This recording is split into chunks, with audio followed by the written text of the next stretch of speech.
गैर मुत्तवक्के चैलेंजेस से निकलते हुए रेलवेज ने 29 जून तक तेलंगाना और एपी के लिए ऑक्सीजन एक्सप्रेस ट्रेनों के जरिए 7,347.37 metric ton liquid medical oxygen को कामयाबी के साथ पहुंचाने का काम किया है। तेलंगाना को 1 मई 2021 को पहली खेप 63.6 MTS हासिल हुआ। तब ही से रियासत को 40 ट्रेनों के जरिए 37,019.5 MTs मेडिकल ऑक्सीजन हासिल हुआ। साउथ सेंट्रल रेलवे के प्रेस रिलीज में ये बात बताई गई। आंध्र प्रदेश को 15 मई 2021 को 40 MTs लिक्विड मेडिकल ऑक्सीजन की पहली खेप हासिल हुई। तभी से इसे 56 ट्रेनों के जरिए 3,628.32 लिक्विड ऑक्सीजन हासिल हुआ।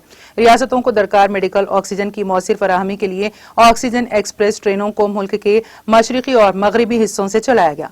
मगरबी बंगाल से तकरीबन 80 MTs LMO मुंतकिल किया गया। छत्तीसगढ़ से 684.5, झारखंड से 1,288 MTs, गुजरात से 1,793.10 MTs और उड़ीसा से 3,501.77 MTs ऑक्सीजन सप्लाई किया गया।